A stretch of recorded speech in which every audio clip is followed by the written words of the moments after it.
Cette année, décidément, les jours fériés se suivent et offrent des ponts à ceux qui les saisissent. Après demain, 8 mai, férié en mémoire de la capitulation allemande en 1945, eh bien jeudi 9, c'est un jour férié religieux, cette fois le jeudi de l'Ascension. Et pour en parler avec nous ce soir, le père Christophe Dansette, bonsoir. Bonsoir. Merci d'être dans ce studio. Vous êtes vicaire épiscopal pour la pastorale des jeunes et l'enseignement catholique. Vous êtes curé à Lille.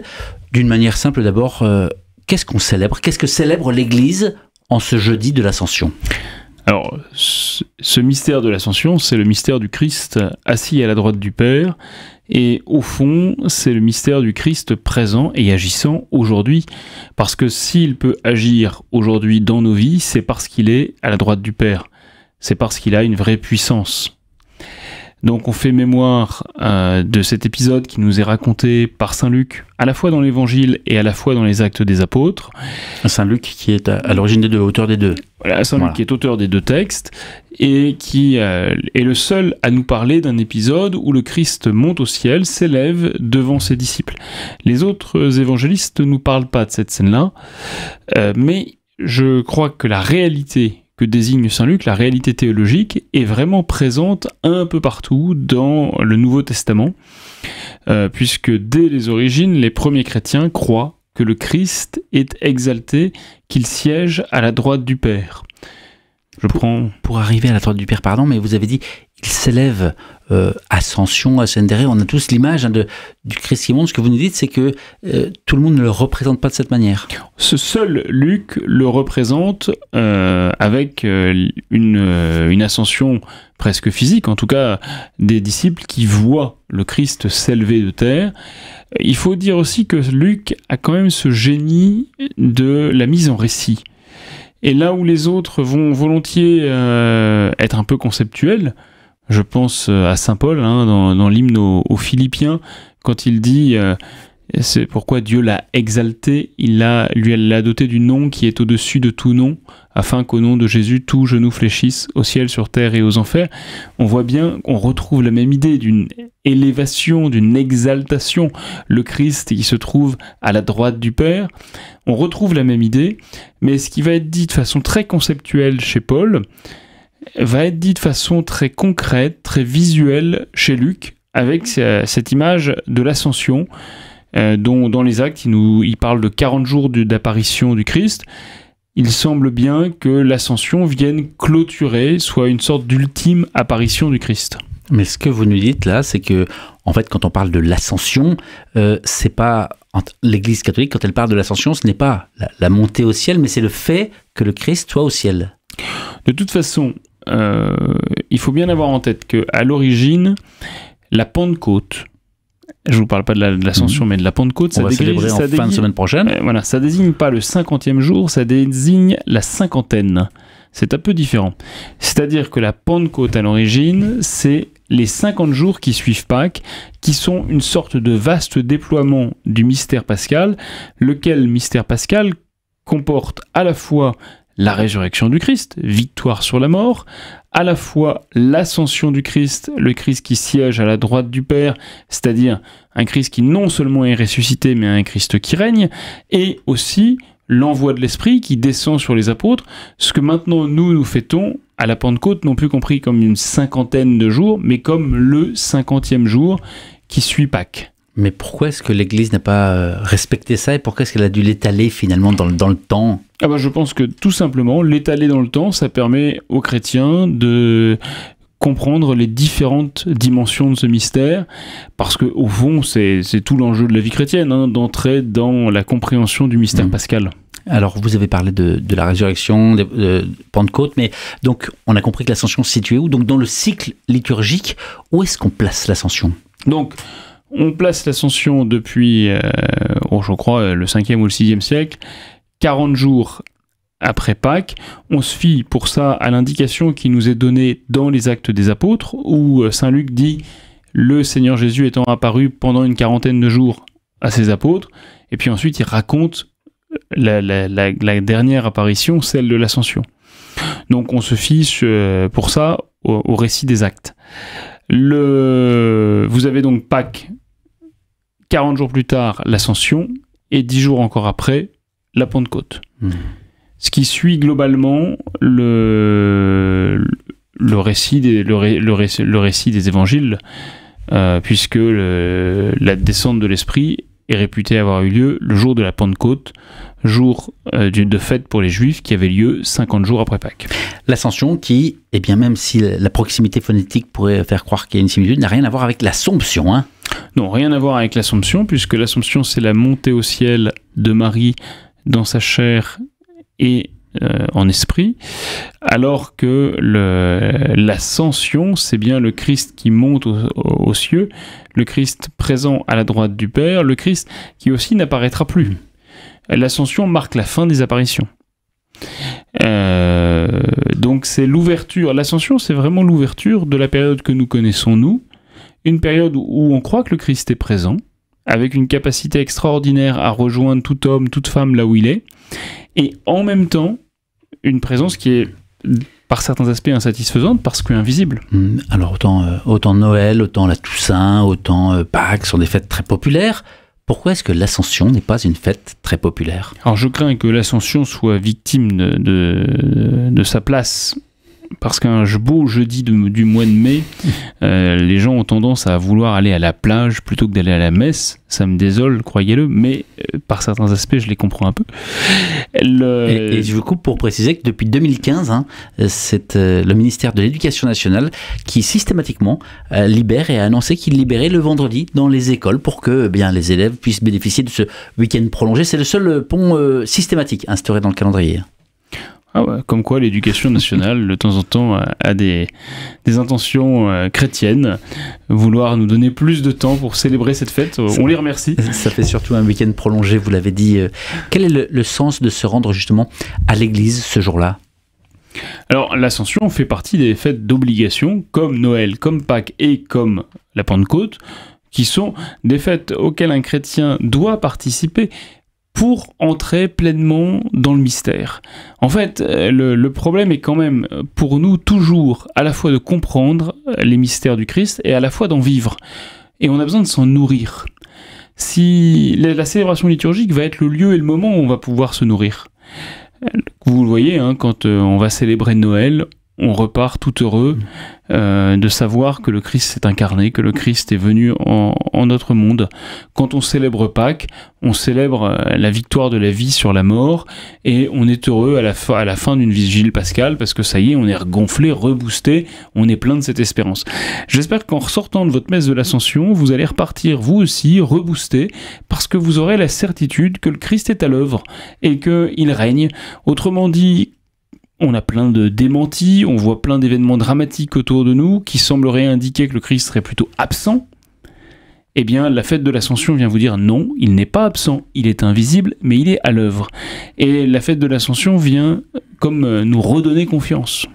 Père Christophe Danset, je rappelle que vous êtes vicaire épiscopal pour la pastorale des jeunes et l'enseignement catholique. Là, ce que vous venez de dire, c'est aussi pour celles et ceux qui partagent la foi au Christ, mais d'autres qui s'interrogent et qui sont en questionnement ou même qui ne partagent pas et qui se disent Noël, au moins il y a la famille, il y a les cadeaux, la Toussaint. Alors on mélange un peu la Toussaint avec le lendemain, mais la Toussaint, on se souvient des anciens. Le 15 août, on peut célébrer Marie et puis c'est festif, c'est en plein été, même si on ne partage pas la foi. Qu'est-ce qui reste pour l'Ascension ? Alors, il est clair que l'Ascension a un caractère plus austère. Et d'une certaine manière, elle n'est compréhensible que par celui qui choisit de vivre de cette foi chrétienne et qui vit de cette espérance que le Christ est effectivement à l'œuvre. Alors après, c'est quand même l'occasion de se rappeler de tous ces événements où des personnes autour de vous disent le Seigneur a déboulé dans ma vie. Et des gens qui d'un seul coup vous apportent un témoignage en disant mais attendez, j'étais dans telle ou telle épreuve, telle ou telle difficulté et j'ai senti à ce moment-là que le Seigneur était présent, il m'a remis debout et il m'a relancé. Ça c'est le mystère de l'Ascension. Tout à l'heure vous avez employé le terme monter au ciel, parler des cieux. Dans quel ciel, dans quel cieux, de quoi parle-t-on ? Alors ça c'est une excellente question parce que et qu'on se pose depuis des siècles. Un Saint Augustin, par exemple, disait ça peut pas trop être les cieux au-dessus de nos têtes parce que très concrètement, si c'était ces cieux-là, les oiseaux seraient beaucoup mieux placés que nous vis-à-vis de Dieu. Or, on croit profondément que l'homme, en particulier l'homme ou la femme qui essaye de vivre selon Dieu, celui-là est dans l'ordre de la création le plus proche de Dieu. Donc les cieux n'ont jamais désigné cette partie qui serait au-dessus de nos têtes, sauf dans des visions vraiment très naïves. Saint Augustin dira, le ciel, c'est là où la volonté de Dieu est faite, que ta volonté soit faite sur la terre comme au ciel. Et les cieux, c'est ça. Les cieux s'ouvrir, il descendait des cieux. Dans l'Écriture, il y a une référence très régulière au ciel, qui est le ciel de même physique. Oui, mais le ciel physique n'est que le signe d'un autre ciel, qui est plus intérieur, qui est au fond probablement un peu d'un autre ordre.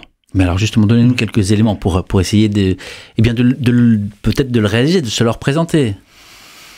Je reprendrai moi ce que dit Pascal sur la différence des ordres. Quand Pascal vous dit qu'il y a autant de différences entre l'ordre de la matière et de l'ordre de l'esprit qu'entre l'ordre de l'esprit et l'ordre de la charité, où effectivement vous voyez des choses matérielles très belles, très, très impressionnantes, et puis d'un seul coup vous voyez une superbe démonstration, un superbe texte, et là vous dites il y a quand même quelque chose d'encore plus grand. Et puis, d'un seul coup, vous voyez un bel acte de charité, quelqu'un qui est capable d'aimer véritablement. Et là, on voit qu'on est encore passé à un stade en haut. Et je crois que le ciel a quelque chose de ça, c'est-à-dire qu'il est connecté à la terre. Ciel et terre sont bien deux réalités qui vont ensemble, mais la terre, c'est les actes humains qui se déroulent tels qu'on les connaît. Le ciel, c'est probablement le lieu où on n'agit que dans l'amour. C'est l'Apocalypse qui nous parle des cieux nouveaux, de la terre nouvelle, qui nous parle d'un lieu où on essuiera toutes les larmes, par exemple. Il y a quelque chose dans la promesse du ciel, c'est la promesse de voir Dieu, c'est la promesse d'être en communion les uns avec les autres. C'est une promesse qui est toujours presque insaisissable, indéfinissable. Le ciel chrétien est toujours resté, plus exactement, l'Église est toujours restée très prudente. Quand elle a parlé du ciel, on l'a représenté avec des nuages et des petits angelots potelés, mais tout le monde savait bien que c'était là des représentations. Parce qu'on n'a pas voulu trop décrire ce qui est de l'ordre d'une réalité qu'on ne maîtrise pas, qui nous est promise, dont le Christ nous parle, mais d'une certaine manière qui reste à découvrir. Quand Jésus nous dit « Oh, vous savez, il y a beaucoup de maisons dans la maison de mon Père », et il semble indiquer qu'il y a de la place pour tout le monde, chacun avec ses différences. Est-ce qu'il faut imaginer le ciel comme une vaste ville ? Je ne suis pas sûr. Mais il nous dit en tout cas que dans ce ciel, chacun pourra être accueilli tel qu'il est. Est-ce que les autres chrétiens célèbrent l'Ascension, orthodoxes, protestants? Est-ce que ça fait partie des fêtes qui sont importantes? Écoutez, je serais bien en peine de vous répondre à cette question. Je ne connais pas bien ce que disent les autres confessions. Je suppose que au moins l'orthodoxie doit être marquée par cette ascension, parce que on a en orthodoxie énormément de représentations du Christ qui monte au ciel. Et je crois que ça correspond assez bien à la vision orthodoxe d'un Christ qui est extrêmement rayonnant, dont les grâces en orthodoxie jaillissent du Christ ressuscité.